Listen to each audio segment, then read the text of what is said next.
Приветствую всех с осеннего, но еще теплого Харькова. Харьков прожил неделю без единого обстрела. С этих слов хотелось начать наш сегодняшний выпуск. Хотя все именно так и было до сегодняшнего дня.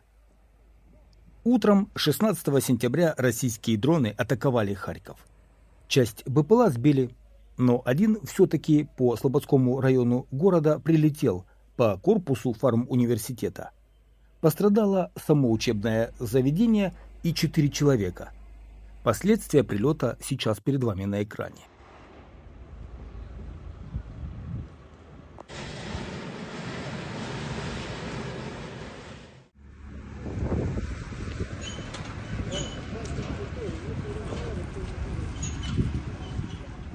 На жаль, ми сьогодні маємо серед біла дня влучання шахеда в будівлю. Це будівля, яка розташована практично в центральній частині.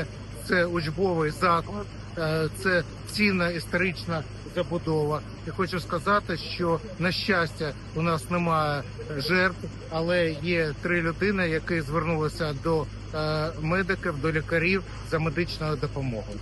Зараз тут працюють пожежники, бо виникла дуже велика пожежа даху. Зараз вдалося вже локалізувати цю пожежу. Працюють наші комунальні служби, поряд розташований ринок, де дуже багато людей перебувало, і, на щастя, ніхто не постраждав. Ежедневно в полную силу работают коммунальщики, энергетики, дорожники, ремонтные бригады, каждый на своем месте.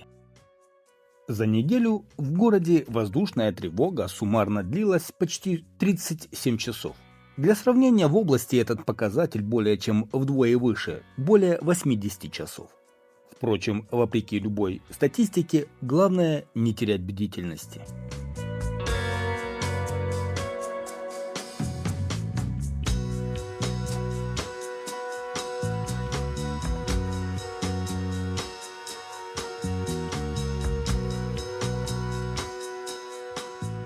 В Харькове продолжается демонтаж домов, поврежденных в результате российских обстрелов, в частности на улице Метростроителей. Демонтаж проводится при поддержке программы развития ООН в Украине при финансовой помощи правительства Японии и включает демонтаж домов, которые не подлежат восстановлению.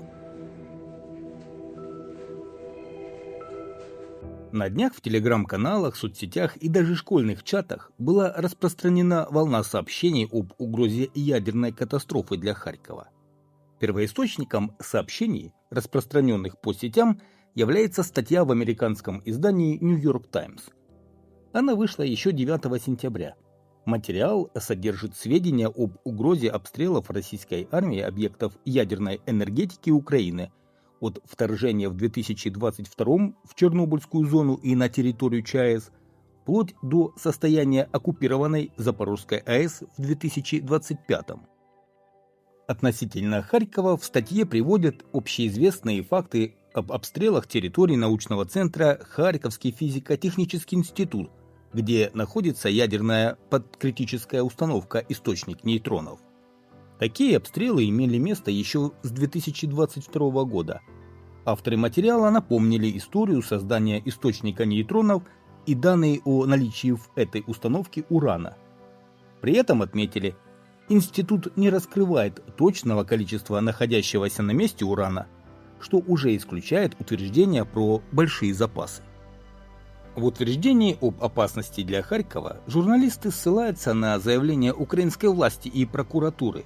Здание, в котором расположена установка источников нейтронов, было так много повреждено беспилотниками, ракетами и артиллерией, что это не могло быть случайностью, утверждают украинские власти. Повторюсь, все эти обстрелы происходили еще в 2022-2024 годах.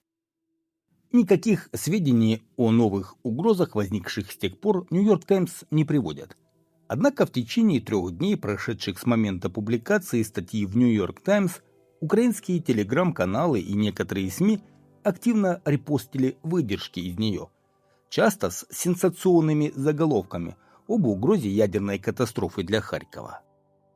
Следствием этого стали панические настроения в соцсетях города. Волна даже докатилась до отдельных родительских школьных чатов.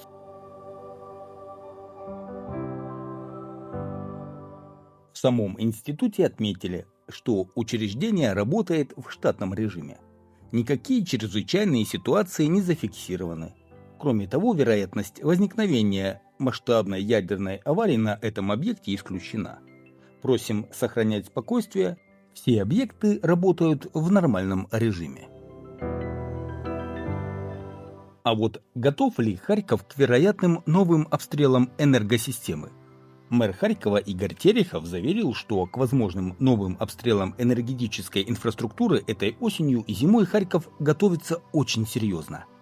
Также различные сценарии мэрия прорабатывает, в частности, по отопительному сезону. А вы знали, что Салтовский хлебзавод признан банкротом? Хозяйственный суд Днепропетровской области от 9 сентября постановил признать Салтовский хлебзавод банкротом и начал процедуру ликвидации. Отмечается, что Салтовский хлебзавод имеет долги перед торговым домом «Новоагро» на общую сумму более 2 миллионов гривен. Ликвидационная процедура продлится 12 месяцев. Завод был одним из крупных производителей хлебобулочной продукции в Харьковской области.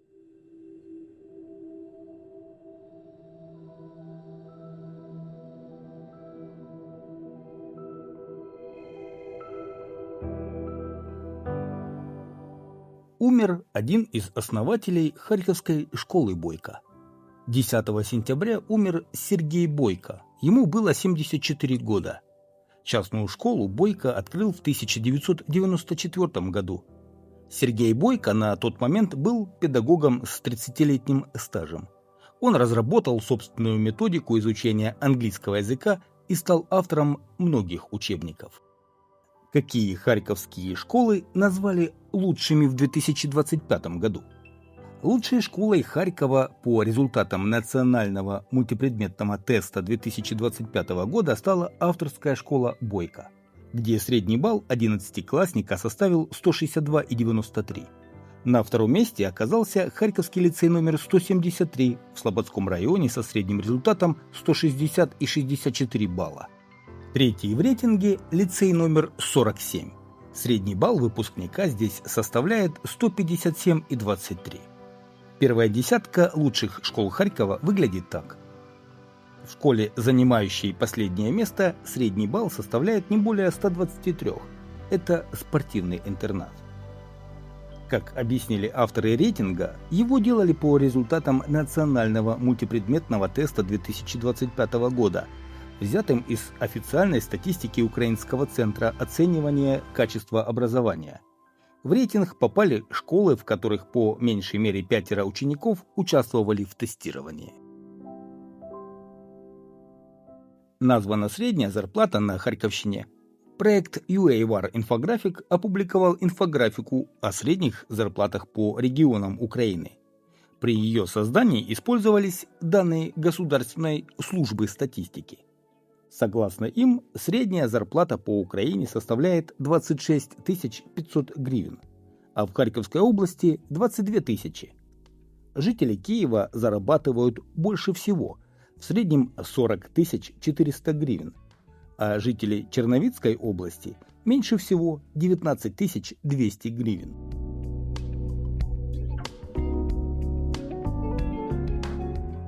Аренда жилья в Харькове – одна из самых дешевых в Украине.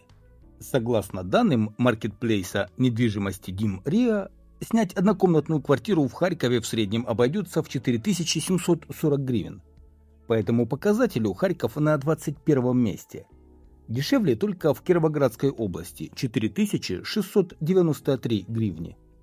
Самая дорогая аренда однокомнатной квартиры в таких регионах, как Киев – 19 117 гривен, Волынская область – 16 107 гривен, Днепропетровская область – 16 062 гривны. Спрос на аренду квартир на месяц в августе по отношению к июлю вырос на 10%, а предложение, напротив, снизилось на 5%. Харьковская область в тройке лидеров по количеству мошенничеств. С начала года на Харьковщине открыли 2671 дело по мошенничествам. Это третье место среди других областей Украины. Впереди Киев – 4822 дела и Днепропетровская область – 3511 производств. Меньше всего дел, кроме временно оккупированных территорий и зоны боевых действий, зафиксировано в Ивано-Франковской области – около 700 производств. Вот такие интересные, занимательные вечера проходят в Саржином Яру. Кстати, харьковчанин создает удивительные скульптуры из камней уже достаточно давно.